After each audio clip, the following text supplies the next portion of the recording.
오늘 말씀의 제목, 하나님의 은혜를 헛되이 받지 말라. 하나님의 은혜를 헛되이 받지 말라라는 제목으로 4월을 여는 첫 번째 토요 새벽 말씀 전하도록 하겠습니다. 우리는 이 땅에 태어날 때부터 지금 현재 이 순간까지 하나님께로부터 무수한 은혜들을 받아왔습니다. 어떻게 보면 하나님의 은혜를 받지 않으면 단 하루도 1분 1초도 온전히 살 수 없는 존재가 바로 우리죠. 그런데 오늘 읽은 본문 말씀은 하나님이 부어주신 이 수많은 은혜들을 받되 헛되이 받지 말라고 분명히 말씀하고 있습니다.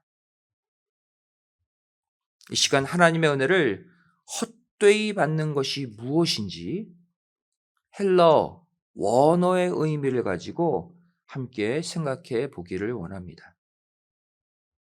헛되이라는 단어, 헬러어 케노스라는 단어예요. 이 케노스는 다음과 같은 의미를 지니고 있습니다.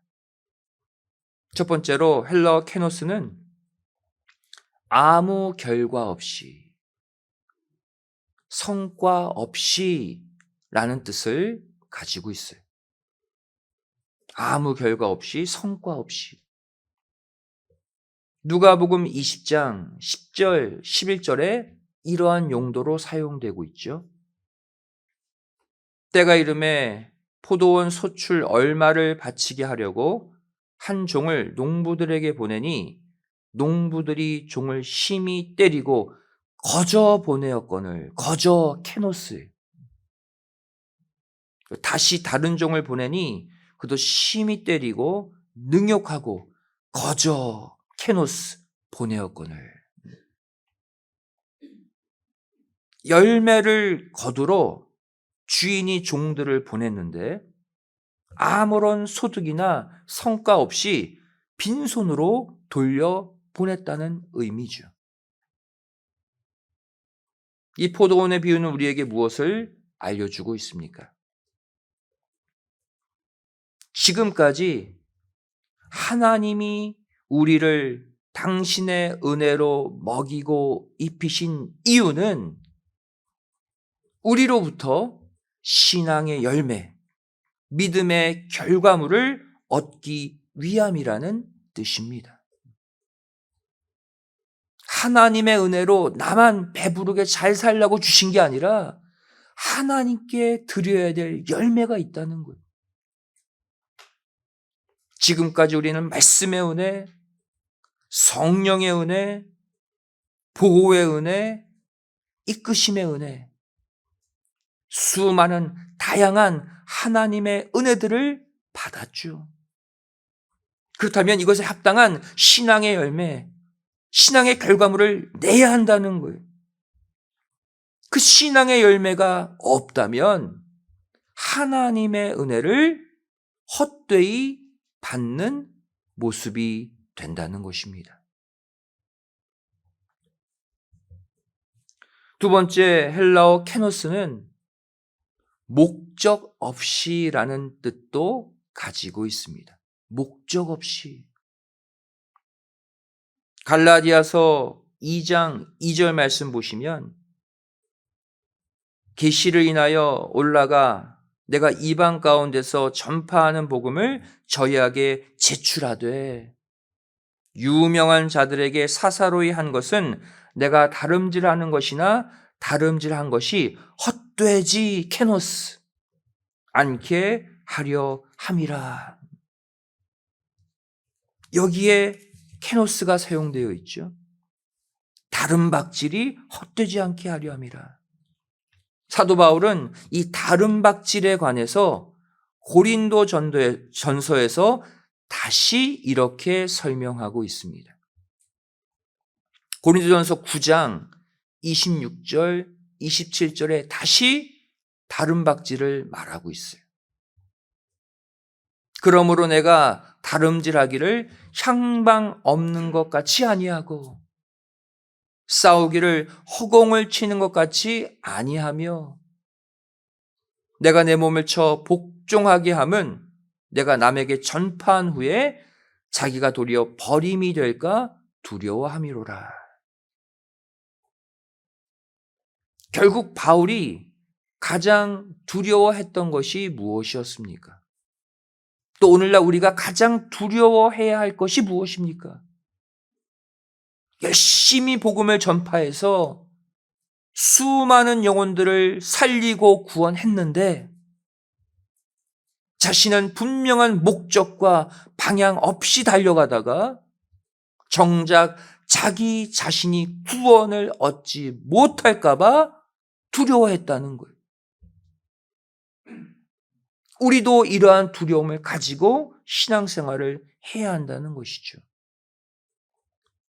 따라서 우리는 매일매일 맡겨진 일들을 감당하고 맡겨진 일들을 이루기 위해 전진하는 것도 중요하지만 때로는 잠깐 멈춰서서 현재 내가 올바른 목적지를 향해 가고 있는지,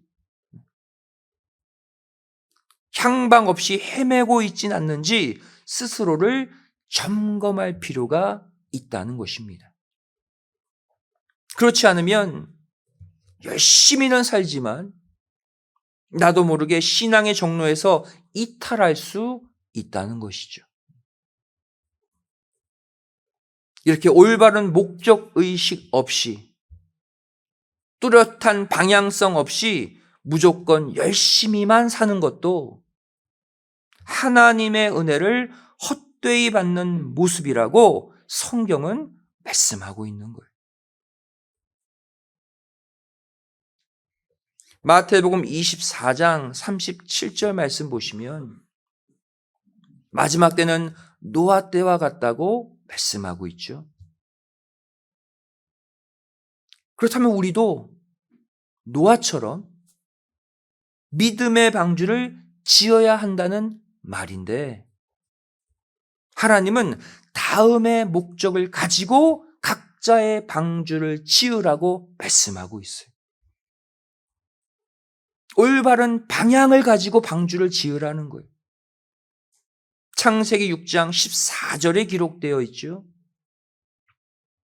너는 잣나무로 너를 위하여 방주를 지으라. 누구를 위하여? 너 자신을 위하여.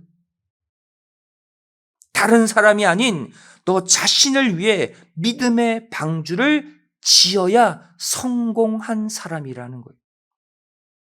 이게 방주를 짓는 방향성입니다. 목적이. 열심히 교회에 나와서 봉사하고 일하는데 내 신앙은 점점 떨어져. 말씀에 대한 사모함과 열정은 점점 식어져. 내 마음은 점점 답답해지고 어두워진다면 그것은 그동안 받았던 은혜가 차곡차곡 쌓이는 것이 아니라 다 새어나갔다는 증거예요.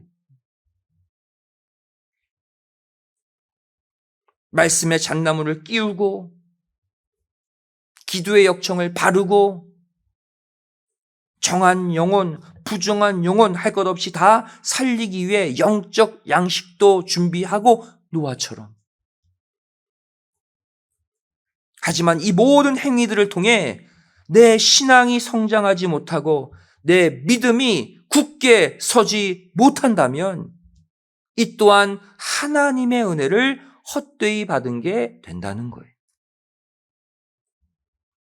너 자신을 위해 믿음의 방주를 짓는 것이 올바른 방향, 목적을 가지고 하나님의 은혜대로 사는 것이다. 마지막 세 번째 헬러 케노스는 허무맹랑한 이라는 뜻을 가지고 있습니다. 허무맹랑한. 에베소서 5장 6절 말씀 보시면 누구든지 헛된 케노스, 말로 너희를 속이지 못하게 하라. 이를 인하여 하나님의 진노가 불순종의 아들들에게 임하나니. 헛된 말, 허무맹랑한 말을 가리켜요. 또 골로새서 2장 8절 말씀 보시면 누가 철학과 헛된 속임수로 케노스 너희를 노략할까 주의하라. 이것이 사람의 유전과 세상의 초등 학문을 조춤이요 그리스도를 조춤이 아니니라. 여러분, 허무맹랑하다 이게 무슨 뜻입니까? 아닌 것을 그런 것처럼 부풀려서 믿게 하는 말이나 행위를 가리켜요. 속은 비어 있는데 그럴듯하게 말하는 것, 이게 허무맹랑한 말입니다. 우리는 하나님의 은혜를 받되 이렇게 허무맹랑하게 받을 때가 있다라는 거예요. 나에게 임한 은혜의 실체를 정확히 알지도 못하면서 또 그 은혜에 구체적으로 진심을 담아 감사하지도 않으면서 입술로만 그럴듯하게 부풀려서 하나님의 은혜를 말할 때가 있다는 것이죠. 이것도 하나님의 은혜를 받되 헛되이 받는 모습이라고 성경은 말씀하고 있어요. 결국 지금까지 살펴본 헛되이의 의미는 서로가 긴밀하게 연결되어 있는 것을 볼 수가 있습니다. 하나님이 주신 은혜를 가지고 목적 없이 어떠한 방향도 없이 살기 때문에 아무 생각 없이 은혜를 평가하고 허무맹랑하게 부풀리게 되고 결국 올바른 신앙의 열매 또한 맺지 못하게 된다는 거예요. 이 모두가 하나님의 은혜를 헛되이 받는 모습이에요. 그렇다면 누가 이렇게 하나님의 은혜를 헛되이 받지 않고 올바로 제대로 받을 수 있을까요? 신앙의 거품을 빼야 됩니다. 그것은 뭐예요? 겸손한 마음. 낮아진 마음으로 하나님의 은혜를 간절히 사모하는 자만이 그 은혜를 올바로 받아서 온전히 누릴 수가 있는 거예요. 내가 높아져 있으면 절대 하나님의 은혜는 제대로 받을 수 없습니다. 헛되이 다 흘려보내요. 내가 낮아져서 하나님이 아니면 하루도 살 수 없다는 간절함, 그 겸손한 마음이 있을 때 하나님의 은혜가 제대로 들어가서 제대로 역사하게 되는 거예요. 야고보서 4장 6절은 말씀하고 있죠. 그러나 더욱 큰 은혜를 주시나니 누구에게? 그러므로 일러스되 하나님이 교만한 자를 물리치시고 겸손한 자에게 그 은혜를 주신다 하였느니라. 겸손한 자가 하나님의 은혜를 받고 하나님의 은혜 가운데 살 수 있어요. 2024년도 4월을 맞이해서 더욱 겸손한 자세로, 더욱 낮아진 자세로 늘 엎드리는 마음으로 하나님의 마음을 간절히 사모하고 구하시는 가운데 나에게 임한 은혜가 하나도 헛되이 버려지지 않고 모두 아름다운 열매를 맺는 능력의 삶, 생명의 삶을 사시기를 주님의 이름으로 간절히 축원드리겠습니다. 다 같이 두 손 드시고 지금까지 받은 하나님의 은혜를 헛되이 받지 않고 내 삶에 온전히 심을 수 있도록 간절히 기도하겠습니다. 아멘 할렐루야 삼창하십니다. 아멘 할렐루야 아멘 할렐루야 아멘 할렐루야.